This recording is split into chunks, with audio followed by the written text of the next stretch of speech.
Welcome, sinners. I'm Jason, And I'm Rebecca, also known as Emily Sin. and this is the Sanctuary of Sin podcast. We will cover everything delectably sinful, from kink and queer culture to cults, sex positivity, and everything in between.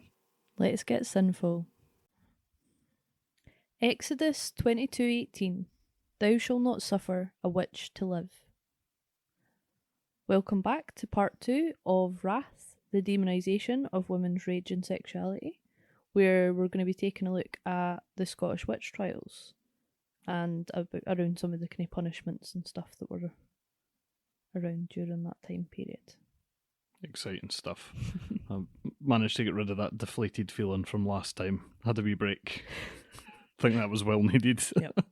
Just wait. Ah. Another cheery episode. But with a lot of stuff that I haven't heard before, which is always good. Excellent. So in preparation for this, partly, but also because I've been following them for a while and their stuff's cool, and it was a nice way to kind of support them. I bought Claire Mitchell and Zoe Venditosi's new book, How to Kill a Witch, A Guide for the Patriarchy. The book itself is covered by their Witches of Scotland tartan that they got registered earlier this year. Each part of the tartan kind of represents a different thing surrounding the witch trials, including the kind of aims of their organisation. So the black and grey represent the dark times and the ashes of those who were persecuted. Pink and red signify the legal tape that bound the fate of those accused, and reminds us of the systems that still need challenging. The white check is formed of 3 threads, standing for the campaign's 3 aims: pardon, apology, memorial. A large black section of 173 threads marks the 173 years during which the Witchcraft Act was enforced, from 1563 to 1736. Both years are included in the thread count itself. I just thought it's such a beautiful, poignant memorial for those who were lost. This was the group that kind of managed to get an apology from Nicola Sturgeon, yeah, a few years ago. I believe it was like the first in the world that where it had kind of been recognised as, like something that the government was responsible for and therefore needed to kind of put out a formal apology, which was really, really cool. Yeah. So the book provides like a kind of rich tapestry of the kind of facts and figures of the day, while taking some of the stories that we have and kind of fictionalising them and making them more kind of personal to follow, like just kind of filling in the gaps. It's quite an interesting sort of structure for a book, not one I've seen before, the way that there's that kind of blend of like sort of fictionalised stories and, sort of factual accounts and things as well, to kind of really form quite a deep understanding of how things were and the sort of feelings at the time. Yeah. I think this is why it was quite a hard read for me. I had to stop quite a few times because I just, it didn't feel like reading a history book. No. Not at all. It felt like reading a diary in a lot of senses, and that you were getting like, I don't know, they kind of start the book laying out the kind of the culture and the vibe and stuff, and you kind of get into the headspace of what it was like to exist in the times and like why people were doing the things they were. It seems like quite an immersive experience into that kind of world, more so than you would get just from a sort of factual text. Yeah, definitely worth a read. So the scene was set for witchcraft to become illegal in Scotland when Henry VIII got bored of his wife. Right. His want for freedom from the church's influence in both his country and his personal life led to Catholicism being made illegal in Scotland. Yep. Previous to this, witchcraft and sorcery were a part of everyday life within Scotland. They were performed most notably by the local priests as a way of making extra income. Magic and religion were pals at this point. Mm-hmm. What kind of stuff would that have included? Like, so there was loads of different types of magicians. There was like service magicians who traded in kind of practical magic, kind of like some of the stuff we were saying about like kind of finding something that was lost, or stuff that took a bit of divine intervention, or kind of luck essentially to help them on their way towards. There was charmers or charmers, who sold charms that were enchanted for different purposes, so like love tokens or stuff to help people on their journeys, or there's still a lot of that within Catholicism today in terms of like all the different saints and the kind of charms, like the different saints attached to different like things that you like need help traveling with. Or yeah, very much along the lines of that. So this was like that, but with like a kind of bit of magic thrown in. Cool. A lot of the same practices that we kind of see today. Then there was cunning folk who did more kind of ritual or ceremonial magic that kind of followed more like recipes and stuff. So that would have been like your concoctions and potions, as well as like summoning sprites to help you, I don't know, have a good harvest or whatever. A bit like prayers, a bit like wishes. Like it was just kind of going to your local service person for a helping hand with whatever kind of menial thing that you needed. Aye, I mean, so far none of this is sounding particularly untoward. Like it does all feel, pretty mundane and pretty just sort of. It was very mundane. It was just a part of everyday life, really. Like it just feels like it was a threat to the monopoly of like prayer and the standards set out by the Protestant version of Christianity. I feel like it probably went quite hand in hand with the Catholic. What's the name again? The one where you like pay to like cleanse the sins. Indulgences. That's it. Indulgences. That's the one. There was a lot of superstition. There was a lot of like tradition in the way that people, some of which still exists today. Do you know, even like apple duking at Halloween? Like originally, it was for like unmarried women to see compatibility of their like engagement. All right. So how many like attempts it took to actually bite that apple, like represented like how compatible the potential marriage was. Oh, interesting. So there was just things like this that were just accepted, that were woven through everyday life, and there was different people within the community that you could go to for services attached to that, and it was never a full-time role, so it tended to be people doing things on the side, like as a kind of side hustle, essentially, including the priests, because who better to go to? Like magic was seen as divine, like it was seen as part of religion, like it wasn't this separate entity. It certainly makes more sense than being this thing that's kind of in opposition to religion and the divine. That it's sort of, they were kind of hand in hand. Yeah, it makes sense as well. Like when you think about how when Christianity goes to new places, it kind of tends to bring with it, or like kind of incorporate into it, aspects of the culture that already existed there, and magic came from paganism.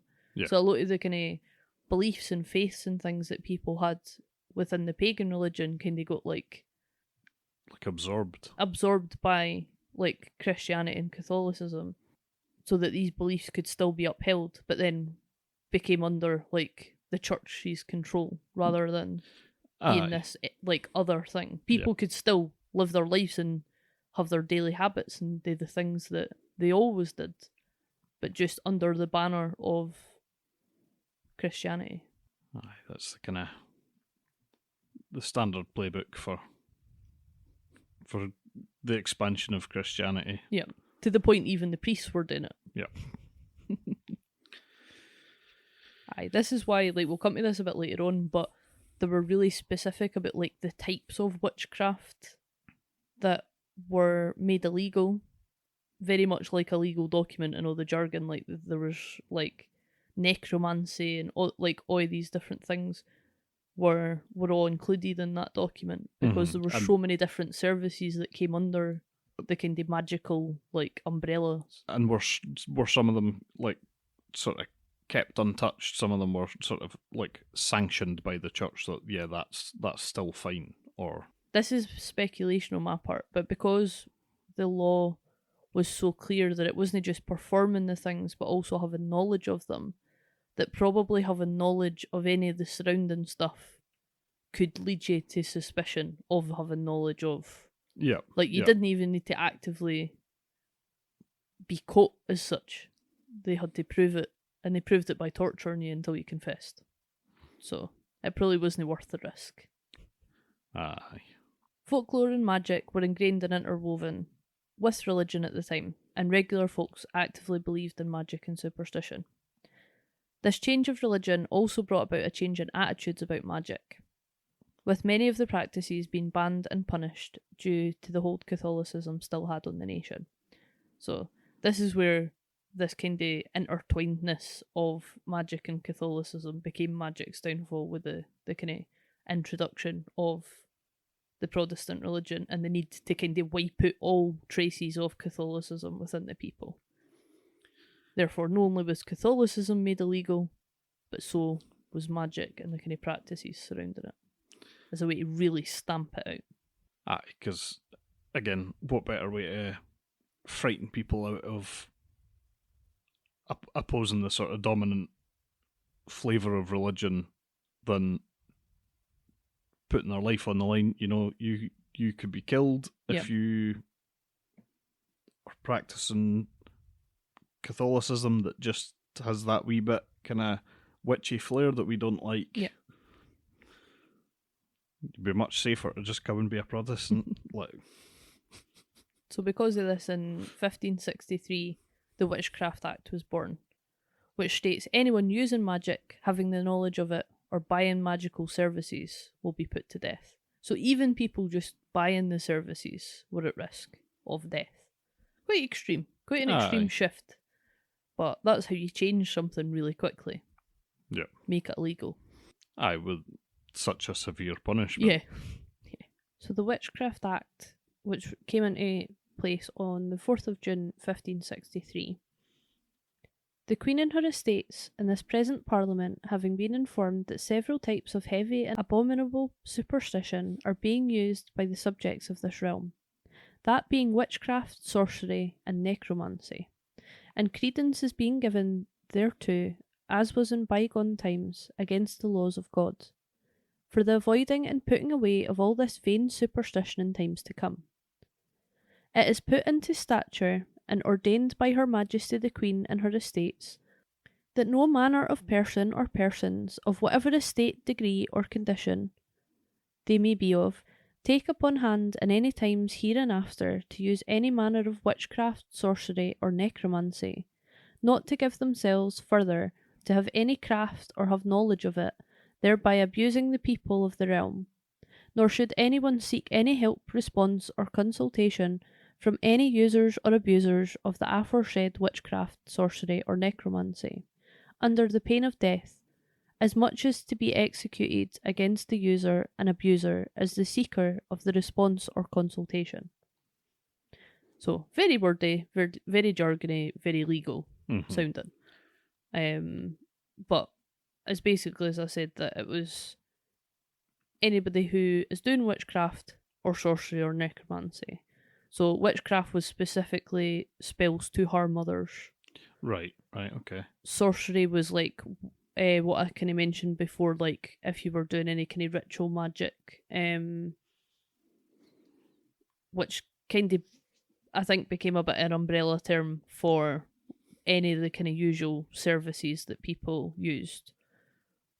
Or necromancy, which was specifically like convening with the dead, which was another service that I think was still no totally like agreeable to everybody, even. So was that more sort of what we today would kind of think of as like what like psychic mediums and stuff do, rather than like the sort of like fantasy version of necromancy, which is like raising the dead and like. I think the reason why the fantasy went out from my understanding, because it became illegal, they kind of looked upon it as disturbing the dead. You know, like the dead are in heaven, like they're at peace. Like if you're bringing them back to speak to them, you're bringing them back, and that's where that kind of like. Aye, it's kind of taken that like figurative way of speaking about it and made it like literal. Aye, I think with the kind of rise of like evangelists and stuff like that, it probably was taken literally. Like they probably seen it as you like ripping them out of heaven and hell, either of which wouldn't they get looked upon kindly just to let chat to them. Do you know what I mean? But I think what it probably would have been closer to would have been like what like spiritualist churches and stuff would be like today, where people go and have the chance to like speak to loved ones and stuff like that. Rather than, I don't know, I feel terrible because like as much as I feel like there's like a ring of truth in all this stuff, the spiritual medium stuff gives me the fear, especially when they're like famous. Like it just feels like a con. Whereas when it's like in a local church and it's just like everyday folk, I don't know, it doesn't have that same like griftery vibe to it. Yeah. Like, aye, I don't know.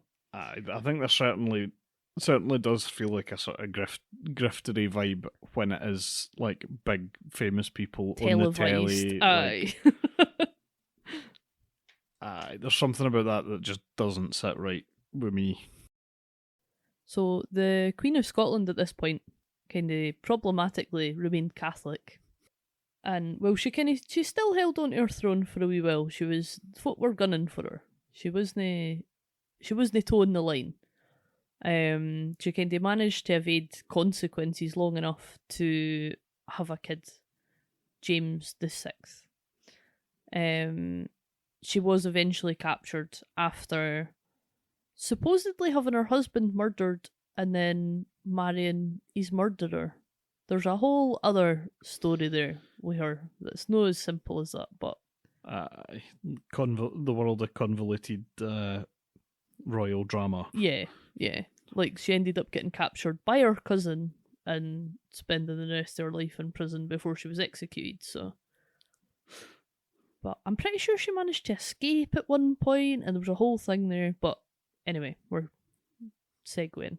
I mean, it hasn't really got much less complicated in the modern day, you know. So, when she was executed, this left her young son, who I think was only like 2 or 3 at the time, an orphan, because his dad had obviously been murdered, apparently by her. Not an easy start to life did wee Jamesy boy have, Flit. No, that sounds pretty rough, but I mean, still royal, so like... Aye. He was really royal, because not only was he the heir to the Scottish throne, but because of all the royal inbreeding, he was the great-great-great-grandson of Henry VIII of England, meaning that he was also in line a few times removed, I think, at this point.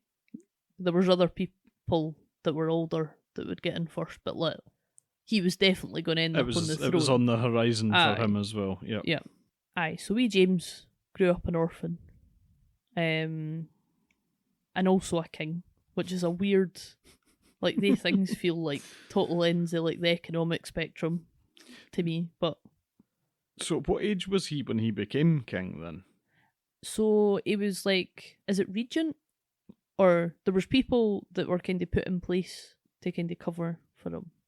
Right, to sort of like rule in his stead until he was old enough. Is that regent? Is that the term for it? I can't remember. But aye, so there was people that were like kind of supervising the realm until he came of age, and then I think he was 13 or 14 when he became king.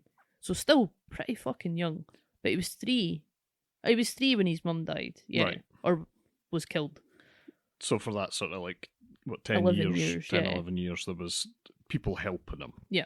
Right. And obviously the Reformation was like in full swing by this point. So quite a lot of the people that were kind of surrounding him and also in charge of the country were like really in with the Protestant church, including the 6 Johns, which is fucking hilarious. I love like how, I don't know, it's just a great name. It's so uninventive, but it just does what it says on the tin. Aye. So one of the 6 Johns, John Knox, who kind of wrote the book on Protestantism in Scotland, was the kind of main figurehead, like a father figure to him as such. Was even the one who coronated him when he became king. So it was kind of in his ear, had his ear throughout his childhood. Imagine a young boy with no parents would have been quite, impressionable to these people round about him as he was growing up. You would think, but from one of the rabbit holes that I went down, that I'm not going into everything to do with that in this episode, because my god, that was a bit of me procrastinating, but it was interesting. I was reading about how one of his other kind of advisors was very much like of the opinion that the ruler was for the people, and like he had been like, no democracy as such, but like about how a good ruler, like the values and morals of a good ruler were that of like subordination to the people and making decisions like for the people. But he was very much of the, nah, like God put me here, like God's chosen me, like I have like the divine right of the king. So it seemed like it was a wee shit in terms of like he did listen, but he kind of still found his own way through it. He still very much had that attitude of like, I'm the king, I decide. Like, aye, I mean, I feel like it would be hard to grow up with that much power and not kind of go a wee bit crazy with it. Yeah. But... Aye, like you can see some of their influence through some of the decisions that he made through his life. Like he didn't just no listen, but he still somehow seemed to have a lot of kind of inner confidence and like. Aye, I more mean that just like they would have been quite influential on his beliefs. Very much so. And they would have been quite selective about what they presented to him. Yeah. Aye. Especially since they were kind of like ruling in his stead. They were well aware that decisions that they made could be undone if the situation wasn't handled in a certain way. Yeah. Yeah, so John Knox also published another work called The First Blast of the Trumpet Against the Monstrous Regiment of Women, which is a mouthful. So I'm guessing this guy was a big fan of women then. Oh, yeah. This was a work that was basically an attack of all the female monarchs at the time and females of like prominent positions in the clergy elsewhere, because they thought that women in power went against God's will, women being in all ways inferior and imperfect versions of men. Where have we heard that before? I mean, it's kind of still a surviving thing until kind of fairly recently. It was sort of quite a dominant.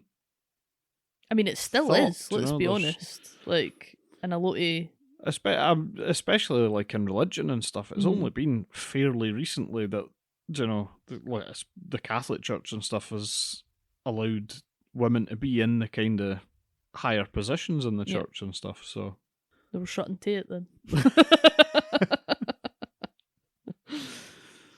So James, being God's envoy on earth and his divine right as king, was absolutely terrified of the devil, and was on the lookout for him at every turn, because obviously him being God's chosen meant that the devil, like he was the devil's like ultimate rival. enemy. Aye. Like I can see that line of thinking. Like man was convinced that like he was enemy number one. So he spent his full life kind of waiting on proof of this. Because I can see that like it wouldn't have just been proof of the devil, it would have been proof that he was God's chosen. Aye, that would have been quite sort of validating for him that this is definitely God's chosen.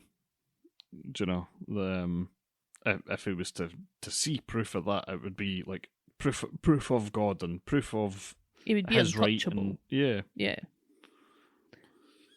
So his fears proved true when he was set to marry the Danish princess but found their journey thwarted by bad weather at every turn.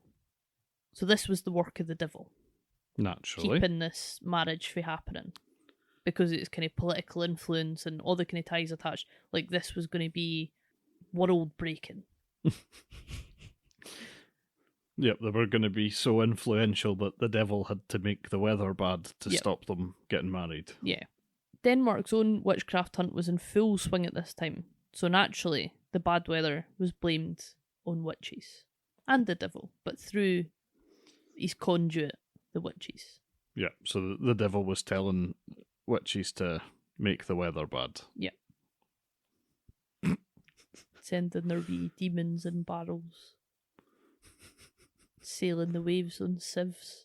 This was like a thing. Like a really common thing. They thought like witches went in the water on sieves. Like big massive people-sized sieves. I mean, I get that that's like a sort of like an unnatural... Yeah, I think that was the... Sieves full of holes should be letting the water in and shouldn't be able to float, but... It's just a funny image. Like, it pure feels like pure Pastafarianism and like colanders on their head. Yep. Like, vibes. I don't know. Like, can we leave the kitchen equipment out of it? I mean, it's another one of these, like, solidifying the sort of idea that it's women and... Things to do with women. I've never... flying on brooms. Yeah. Fucking sailing on sieves. This is actually... Oh my god. This is awful. This is like buying your wife a Hoover for her Christmas. I have never twigged on that before. That's wild. Like, I get... There's obviously, like, the pagan-y association with the broom as well, which is why I've never, like, made that, like... It's taking having a few more kind of examples out there that it's like... Domestic duty fucking equipment. Like... Yeah. Is the guy equivalent, like, traffic cones and shit? Like... He'd be flying about in a shovel. A big fucking hammer. Like... So, they attempted this journey from Denmark to Scotland a few times, and they kind of went missing for a time. They had to kind of send out messengers and try and work out where their ship had went, and it turned out it had landed in Oslo in Norway. Right. So at this point, James was like, fuck this. Like, I'm going to go. I'm going to go and meet them. Like, I'm sick of waiting. This needs to happen. So he took his ships and he sailed to Norway, where he met up with the Princess Anne. And they got married and they had their honeymoon in Oslo. Destination wedding. So the newlyweds stayed for a number of months, and while they were there, witchcraft was the talk of the town. It was all anybody could speak about. The town was abuzz with it. There was witch trials currently being heard in Trier, and a pamphlet from these trials had made its way to James because it was being distributed throughout Norway at this time. So this was all he was fucking needing, really. Aye, it was primed and ready for this. Like, actual witch propaganda on a plate in front of him. He devoured that. He even took it back to Scotland with him. Which is why there's a record of it. Like, he was obsessed with this thing. He probably it was one of them, it was probably all like dog-eared and that. Like, for him just like sitting in bed reading it at night, just like shaking. Like... Probably had like annotations and bits underlined. Either that or it was pristine. You know, one of the two. Kept in like a wee, like one of the wee lit cases. Aye, so they kind of waited the winter out, and in the springtime of 1590, they headed back to Scotland. And faced a bout of fierce weather on the return journey, which obviously was witches again. Must have been. No other explanation. It's not just that this is a bad crossing area. Like, I don't get why that was never... They were just like, maybe we should go a different way or something. Maybe we should go like during summer when it's no as bad weather. Take a wee road trip into France and cross that way. So, though they had a seemingly good marriage, rumours that James's relationship with his male favourites ran rampant. So I did a wee bit reading into this, and I'm fully convinced that James was at least bi. This is something that I've heard some bits and pieces about, and I think seen some kind of jokes and comedy sketches and stuff to sort of that kind of covered this situation. Yeah. And the reason why I think this is relevant is because, like, for me, I don't know, he just seemed to hate women. This seemed to be a lot of what was going on with this. Well, I mean, with John Knox as a childhood influence, exactly. I wouldn't be surprised. Aye, between that and, like, probably growing up with everybody talking shit about his ma and her being a Catholic. Yep. Like, you can see how that he must have been so conflicted as a wee kid about who to side with. Do you know what I mean? Because he probably wouldn't remember his mum. Like, it'd be like I can't really imagine being in that situation, but it couldn't have been easy, and it makes sense why it's kind of left room for like some fucking hatred to grow somewhere and be directed at somebody. And I think in this case, it's just went to women in general. Like, as much as he was rushing to get his wife, like, that was a political move. Yeah, that's like something that is expected of a king, and you know, they were never ever marrying for love. Mm-hmm. It was always, you know, for beneficial to the nations, and yeah. So back in Denmark, the sea captain of the voyage, who had been getting a lot of flack for all this fucking about, you know, they're like, mate, you had one job and you couldn't even do it. Like, the king has had to come his cell to come and pick the princess up. Like, this isn't on. So he was getting a lot of shit for everybody, and he was like, nah, mate, it's no me. Like, of course it wasn't him. He kind of just put his fucking hands up and be like, probably shouldn't have sailed. Probably should have, like, did something different. I've failed in my duties as a captain. Aye. What? So even though this full time he's been blaming the witches, he's seen an opportunity to make some money out of this. Mm. So the Minister of Finance, who was in charge of, like, the kind of budgets for the Royal Navy and the fleet of ships, he pointed the finger at him, and he actually sued him. And he was like, mate, you never gave us enough money for these ships. They're all in disrepair. That's why this has happened. It's no me at all. And the Minister of Finance has seen his opportunity to go, but no, it's no me, it's the witches. Of course, they're just the scapegoat for fucking everything, including people, like, no wanting their jobs and reputations to be at stake. Yeah. It was an easy out. So it just so happened that there was a witch trial going on in Copenhagen. So he travelled there and he spoke to the mayor, and he was like, see that woman, Anne Coldens, that you've got in at the moment? Gonna ask her if it was her that fucked with all the ships and caused this, like, issue with getting the princess out of Scotland. And lo and behold, again under torture, she confessed. 9 women were killed for this. 19 women. 19 women. They were the cause of the journey being... Yep. Yeah.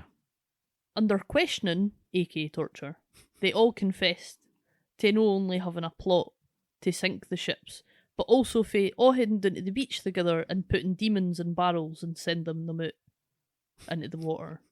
I don't know what they were going to do. This is the bit, like, I don't know. How does it... Did they make the bad weather, I'm assuming? Must do. What? So they were all found guilty and executed. And did that help? I mean, no. But bad weather still happened. It helped the captain and the Minister of Finance. I mean, it didn't help the captain because he didn't get his money. He was probably raging. What?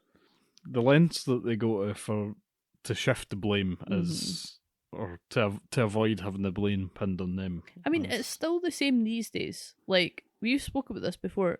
You can't pick up a paper without seeing who the scapegoats are. Mm-hmm. And it shifts all the time. But there's always somebody to be blamed. Always. It just seems to be a part of what keeps society... I don't even want to say functioning, but, like, it seems to be there's just been this thing forever. Like, there's always got to be somebody to blame, but it wasn't me. Aye, there's always got to be like a baddie. Yeah. Do you know what I mean?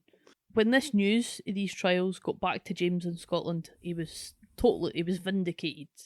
This was his proof that he'd been looking for, that he was in fact God's chosen, because why else would the devil be out to get him? And he became a man obsessed. I mean, I think he was already a wee bit obsessed by this point, but... Aye, this was just exactly what this impressionable young man was needing, was validation of these theories. That... Yep. He was only 23 at this point, so he was still young. So the threat of his death, even if God's will had opposed it, because obviously God saved him. That was like, I never got, you know, if God can just intervene and stop it happening, why does it matter? Aye, what's the need for the fight? Like, what? I don't know if it's because like they might win at some point, or if it's only James that's safe because. I think it's he's got to prove to God that he's worthy of these interventions, and he's seen it as a sign. Yeah, he needs to prove to God that he's willing to do whatever it takes to do his work and to spread his word and fight for the side of good. So luckily for James, David Seaton was on the case. So he was a local bailiff in North Berwick, and he had became really suspicious of his servant, Gaelis Duncan. Any Outlander fans among you will see where this is going. I was like, oh my god, I was so excited when I seen the name, because like I'd never realised that was where like that character had came from. I was just like, oh, like that's such a nice nod. Like it's made me like Outlander even more. But anyway, so she left home every other night, and returned with the ability to heal the sick and infirm. To quote from the News of Scotland, 1591, made her master and others to be in great admiration, and wondered thereat, by means whereof the said David Seaton had his maid in some great suspicion, that she did not those things by natural and lawful ways, but rather supposed it to be done by some extraordinary and unlawful means. My take on this is like, they were like, oh, she's doing a really cool thing that should be admired. But that's no natural. Yeah, she's a woman, so that's unnatural, so she must be a witch. Yeah. Women aren't to be admired. Can't be doctors. Yeah. So when asked about these dealings, she refused to answer. She must be a witch. So David, along with a few of his pals, arrested Gaelis and tortured her with thumbscrews, or pillywinks, as they were called, and thrown, which is when they bind a rope really tightly around your head and then pull either end so it like squashes your skull. What was it you had described it as earlier? Like putting the rubber bands around a watermelon. Yeah, literally like that. That sounds fucking horrible. What was this woman made of, by the way? Because she made it through all that and still did not confess. She held it out. It's quite impressive. Yeah. So at this point, they became convinced that she must have the devil's mark upon her. So this was a thing that was kind of like commonly known, that when you went into service of the devil, he is like a kind of like anti-baptism style, like licked his mark upon you. In like a private place, or a really common one was like under the hair. So a lot of people had their heads shaved while they were looking for this mark. And while it was on your body but hadn't been discovered, you were unable to confess. Right. Which is where this led to this, like, nobody was innocent because they just hadn't found the mark yet. And sometimes they couldn't find the mark, but they just hadn't looked hard enough, and they were still guilty. Like, there was no way out, basically. But they did find the mark on Gaelis Duncan. One of the things as well, it could have been like a birthmark or a mole, or I think it was described as like an insensitive patch, which is where like a piece of skin, if they like pricked it with a needle, wouldn't bleed, which is where the witch prickers came from. That was There was 10 roles in Scotland for that. There was 10 people that were employed as witch prickers during this time period. That's a lot of people. I think they were about the only ones that made any money out of this, which is wild. What, just specifically the witch prickers? Yeah. Like, other than, because the majority of the people were women, they didn't have any land or property or money. Mm-hmm. So, like, most of the time, like, a lot of these witch trials were at great cost of both time and money to the people involved, with very little to gain from like it. benefit from it, other than God's. Like, aye, but not it shows, a lot of material gain. Yeah, it shows they believed it. Mm-hmm. Do you know, like, this was nae, or some of them did. Aye, because, like, if there was some kind of, like, profit-driven motive, you could understand why people who didn't necessarily believe in it but were kind of driven by that greed might get on board. But if they didn't have a lot to gain from it from a sort of profit standpoint, you're kind of left to think that, yeah, they probably did believe in what they were doing. They probably believed that it was right. I would argue probably more so like the people conducting the trial than the people accusing people. Oh yeah, because like, because people who were making accusations probably stood to gain more. Even if it was just for like a they like them point of view. So upon searching Gaelis Duncan, they found the mark on her throat, and it's written in the News of Scotland at this point she confessed, which is a really common thing through like a lot of the literature of the day attached to this, is that once the mark was found, they confessed. But to me, translates to they tortured them until eventually they confessed. Aye, because it's kind of well known that, you know, you eventually can get people to say whatever you want. Yeah. They will tell you what you want to hear if you're going to be torturing them. Because anything to get the pain to stop. Yep. Especially if you're like crushing people's bones and stuff. Like, one of the times in the book that I actually had to stop reading was because a woman had their children tortured in front of her. Like, I feel like most people at that point would say whatever the fuck they wanted to being a witch. Yeah.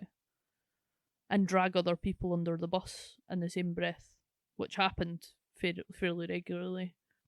It's quite funny, like, even in the Salem witch trials, they only stopped because they accused like the mayor's wife or like somebody important's wife, and at that point, like, all further inquiry was cut. They were aware that it didn't suit at that point. Aye. Yeah. So at this discovery, she confessed and named several other notorious witches in the area, and all the ones that were kind of involved in the kind of plot to bring down the ship of James and Anne on their return journey. This system was kind of repeated, so the people that she named were brought in, tortured until they confessed, and named others, which led to there being around 70 folks, both men and women, but predominantly women, were apprehended. Aye, because they'd been pushing for more names. Yeah, constantly. Probably the only way to get them to stop or to back off is to give some names. Yeah. Like, you probably end up naming everybody that you fucking know. Do you know what I mean? So one of the people that Gaelis named was her employer, Euphame Macalzine. She was a woman from an influential family. She was strong and outspoken. Her husband actually took her name when they got married, because this was quite commonplace during the time period. Like, the person from the more influential family or the more rich family was the name that they shared to keep the line going, kind of thing. She wore the trousers essentially, in both name and also from like the descriptions there and stuff. In fact, one of the things she was accused of was being controlling and domineering over her husband, and this was part of the evidence against her for being a witch. Along with, she was accused of murdering her godfather and charming a judge to look kindly on her daughter. I don't know what her daughter was in trouble for, but yeah. As well as helping to relieve a woman of pain during childbirth, which was quite a common thing through the witch trials, as this being something that people that proved witchcraft. Because it's unnatural and evil. Yep. It's unnatural, evil, and also goes directly against God's punishment for the original sin, which is the pain of childbirth. Yep. So they seen any kind of remedies or like alleviation of this as directly going against God's will. And although this was a really commonplace thing through Europe to be like one of the reasons people were charged for, there was very few cases of that in Scotland. That wasn't really something that people took a lot of umbrage to, but did in this case. For whatever reason. It just wasn't one of the commonplace ones. Well, that's kind of nice that it wasn't as commonplace. It's the small silver lining. So she was apprehended for the crimes of these, as well as being involved in the plot to murder James. And she confessed through torture. So was this the kind of being involved in the plot to murder James? Was this quite a kind of long running through line through the Scottish witch trials, or was this just a kind of just at the beginning, the first few kind of? I think it was just at the beginning. Because it wasn't all that long before he fucked off down to England. Right. I don't know exactly what age, but like he just kind of started it off. And I think once these witch trials were over, I'm not saying it never happened again. I'm not too sure, to be totally honest. Like there was probably other, but none as big as this. He just kind of lit the fire and walked away. Yep. Quite literally. So she was the first person to be executed for witchcraft in Scotland, of which she was burned alive, as was the most painful death, like kind of befitting the crime. Yeah.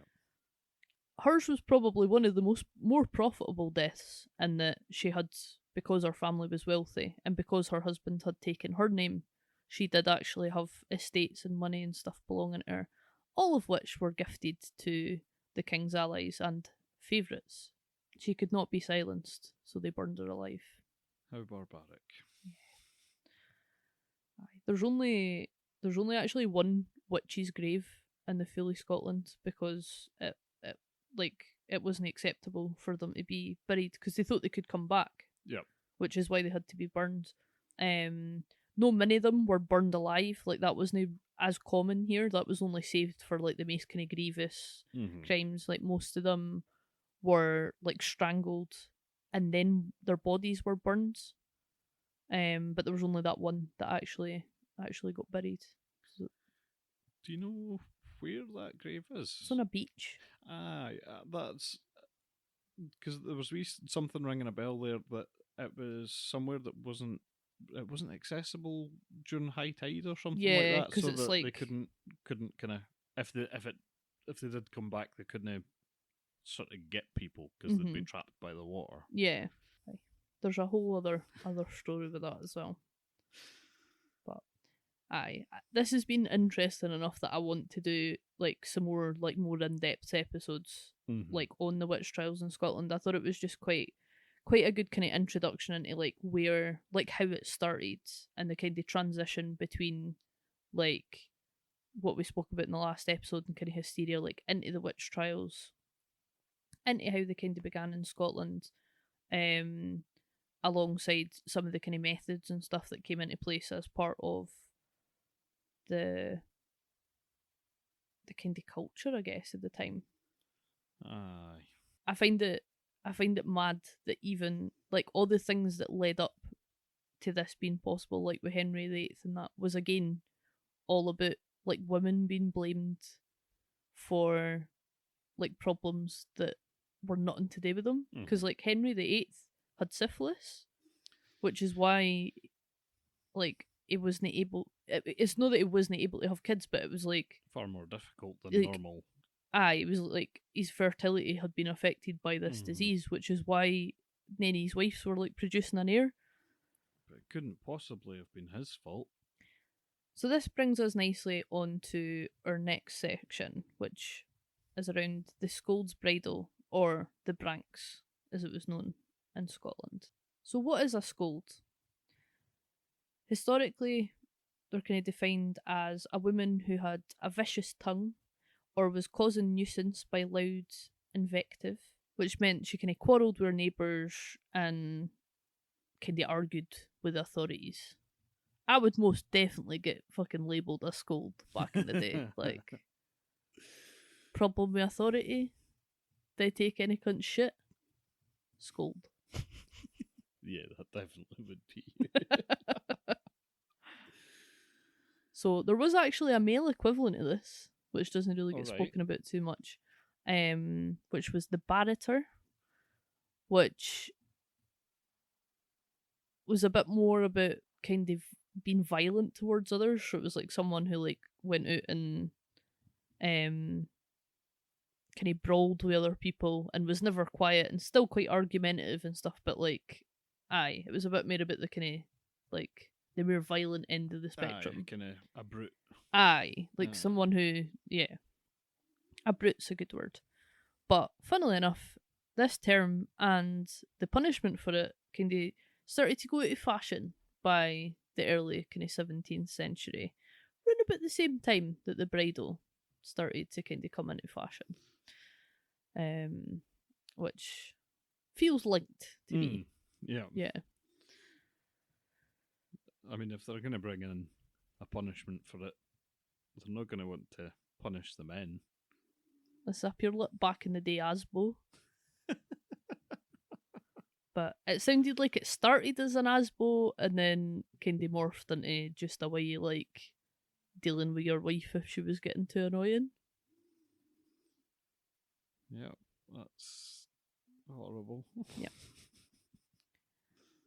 So the actual origins of the bridle are not clear, but it's thought to have originated sometime in the Middle Ages in kind of Europe, and was originally used as part of the penal system. So it started as a kind of thing that was used by like the local authorities rather than just anybody. It's first heard of in Britain as a punishment for witches, which is where the link comes in. Became popularised within Scotland specifically during James's reign. Like he like loved it. He thought it was like the greatest thing ever. He wanted it to be in every town in Scotland, and it did go that way. Right. So a Scold's Bridle was essentially like a head cage that was in two parts with a hinge, so it kind of closed over your head, and there was loads of different versions of it, but the base point in it was that it had a plate of metal at the mouth that went into your mouth and held your tongue down to stop you being able to speak. And this sounds like something straight out of a dungeon. Yeah. Like, it's literally, like, basically had a gag in it and, like, was lockable and could be locked onto your head. Like, the prime use of it as well, like, everybody sees it and it always kind of gets made out as this, like, oh, they had it on so they couldn't speak again. But it was actually used to humiliate people. A lot of them had bells on the top. And people, it wasn't like you got that on and then you went home. No, you had to sit in the town square. Like the stocks, like, do you know, the things that we're kind of familiar with. And in much the same fashion, people would hurl insults and fruit at you, and like it was just another form of these kind of public humiliation kind of ways of controlling people's behaviour and trying to mould them to kind of fit into society better. But the difference being, once it got taken off, they got exiled from the community. A lot of the time, it was quite commonplace for them to have like. So it was that kind of double-barreled. Yeah. You're going to be humiliated, and then you've got to leave. And then turfed it.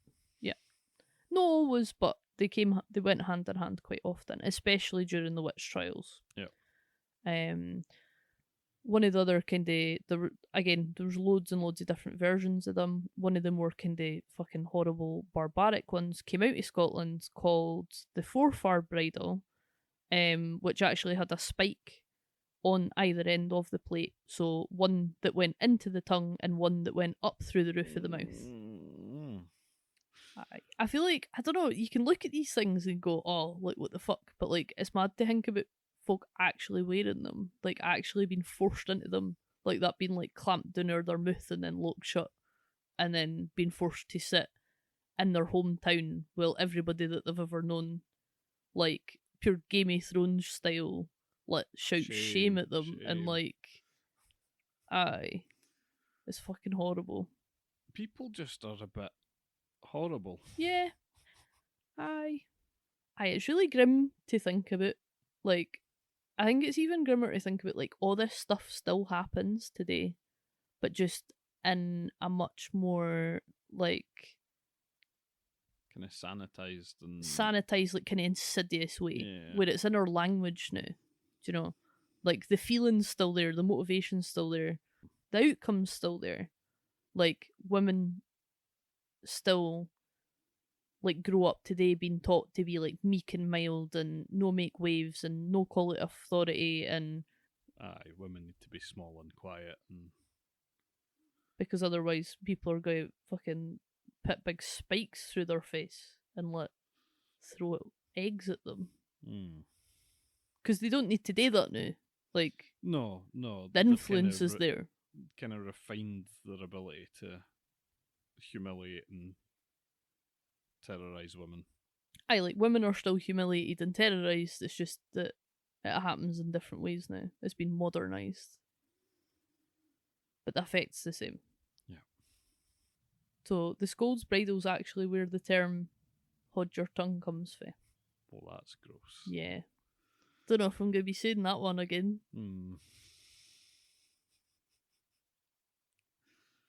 It's got a lot more punch to it now. Aye, but a loaded term.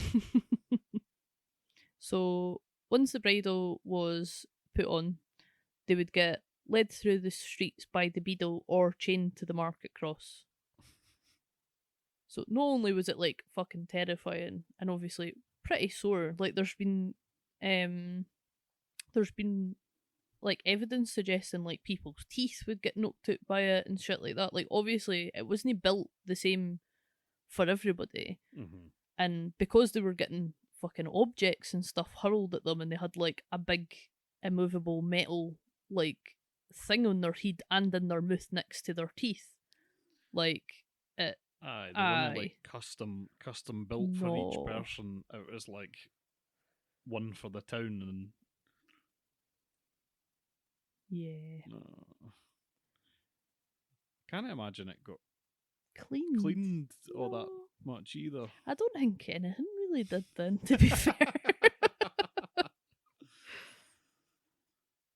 Aye, so the main kind of purpose in it was to, like, humiliate the wearer. Like, it was less about the kind of pain aspect. Obviously, that was true. That was a bonus, yeah. But the main purpose in it was to humiliate them.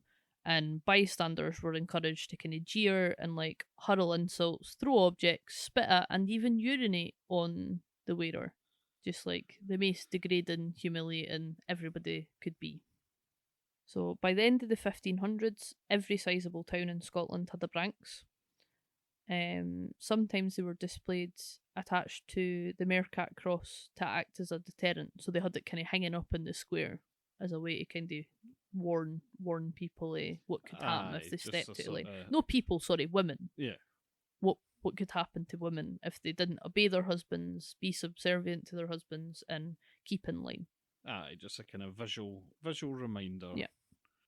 Aye. This kind of comes back to, like, why did they have to try so hard? If this was the natural order and the way that God planned and the way that God had made all the people, why was it this fucking difficult to upkeep? You wouldn't have to fight that hard if it was the kind of natural way of things. Oh, sorry, I forgot. It's the devil. It's the devil using their eyes and their tongue and everything else to fucking cause, I don't know, ungodliness, sin. So hearing all this stuff makes you take a really kind of dim view of human nature. Humans are fucking horrible. I feel like people like to think that we're better now, but it's just changed. It's no different. Like socially acceptable. Look at any Facebook post comments, mate. Do you know, like, people have that bit in them. Aye, the bay for blood. Everybody's got that. Like, just some people are more in, like, control of it, I guess, than others. But So one of the earliest records of the branks being used in Scotland was from 1567, so before the witch trials. But they were really seldom used at this point. Like, they did exist, but they never ended up popular yet. Aye, they didn't end up in every town in Scotland until after James came in. Bessie Telfer slandered Bailey Thomas Hunter in Edinburgh, saying that he was using false measures at his market stall. She was sentenced to be branket and fixed to the cross for an hour. But he was using false measures. He probably fucking was. This is like, it's just like, how dare you call me out, witch, branket you. Hold your tongue. Oh, that's... Nah.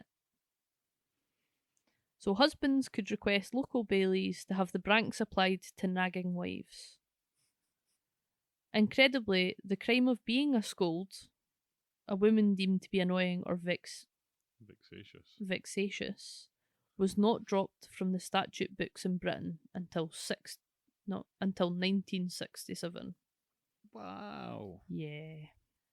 My hope is that it's just one of these, like, forgotten laws that's just, like, still existed, but, like, no... Never been, yeah. Just because nobody's thought about it, but, like... But that's quite a horrible thing to have still existed until that recently. Yeah. It goes quite a long way to sort of explaining that sort of, like, the culture and the way people talk about their wives and them being like nagging wives, and, you know, the whole kind of the general feeling that a lot of people detest their spouse, and do anything to spend as much time apart from them as possible. It's because it's what's expected, and it's expected because of all this shit. Like, this here been thousands of years in the making. You know. It was actually really gross, like, reading up about this. Like, a lot of the kind of resources and stuff that I'd used was from, like, some museums and stuff like that have the branks or have the Scold's Bridle, and they were talking about how pretty much there's one guy on every tour that's like, oh, do you sell them in the gift shop? Oh. And, like, I don't know, man. It just, like, I can see it. I can see being in that tour and hearing that fucking horrible and gross and so normalised. Like, I bet nobody would blink an eye at that. Even me. Like, if I heard that and it was like some random guy, I'd just be like, oh, here we go. Do you know what I mean? Yeah. Quite a low point, I feel, that that survived on the books until 1967. I wonder, right? I don't know if this is, like, really gross. I did see, like, a couple of people when, like, writing about the branks and writing about the Scold's Bridle and kind of talking about that there was, like, a bit of a sexual element to it for the people that were, like, actually doing the punishment, and, like, that's partly, like, why it became as popular as it did. I mean, I could totally see this in a sort of a kink setting, being like doing a scene of this with, like, everybody consenting, like, obviously with one that's, like, fucking made and safe and not gonna, like, do you permanent damage, but like it makes you wonder, like, if that was, like, part of what was going on, like, with all of this. Like, it was just this total, like, domination of women and, like, freedom to be able to do that in a new way, like, in a public way, like, and it just caught and done. Do you know what I mean? This one's really, like, this topic generally is really wearing me down. Yeah. Like, this has been hard. This has been pretty grim. Yeah. Kind of erodes your faith in people a bit. Because, like, none of the kind of general points that we've talked about have been, like, new. Yeah. For me. But I think just the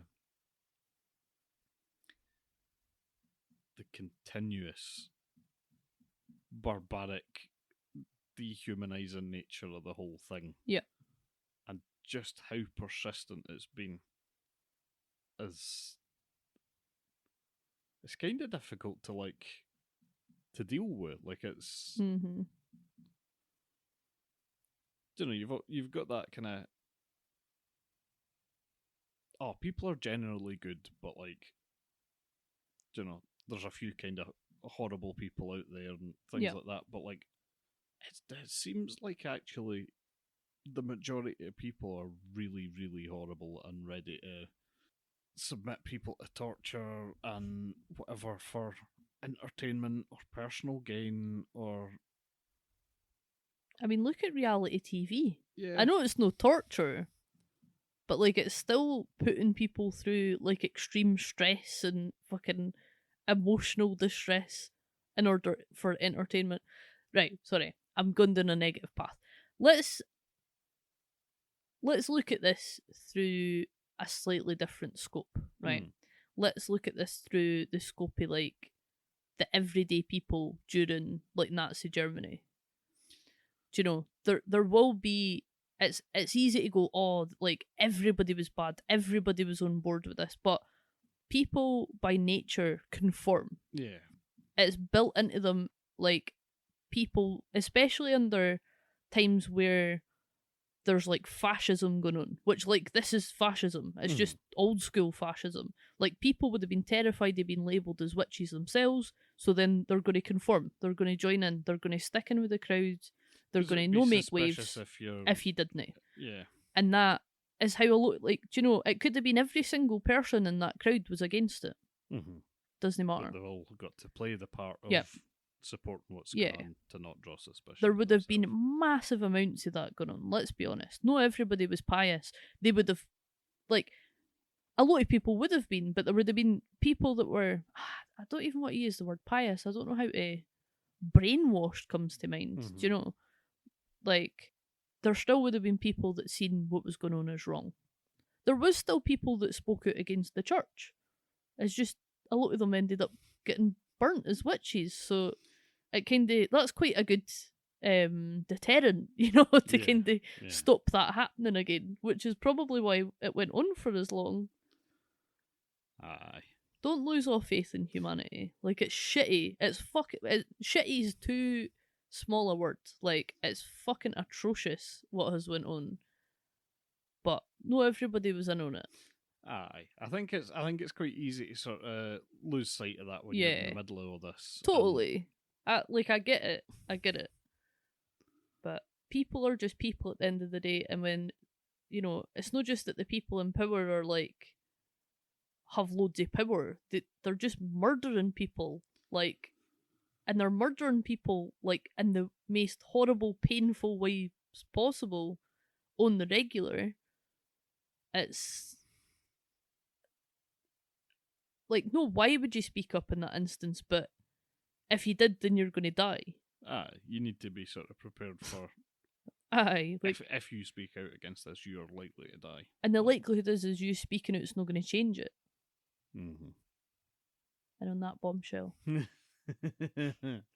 So, this has been part 2 of our coverage of kind of Wrath, the demonisation of women's sexuality and rage. There will be a part 3, because we've got the second half of kind of hysteria up till the modern day to kind of cover.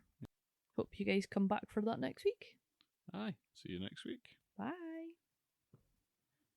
Thanks for joining us, you filthy little sinners. We hope you enjoyed this episode as much as we enjoyed making it. We're keeping this podcast deliciously ad-free, so if you want to support what we do, head over to our Patreon and join our Church of Sin. If you're craving some new personally recommended kink gear, check out our website, thesanctuaryofsin.com, for all your naughty needs, and use the code SINPOD at checkout for a 15% discount. Got ideas, feedback, or just want to tell us what made you blush? We'd love to hear from you. You can find all our socials, including Instagram, Twitter, and FetLife, on our Linktree, which is linktree/thesanctuaryofsin. Thank you for sinning with us. And don't forget to tune in next time for our next confession.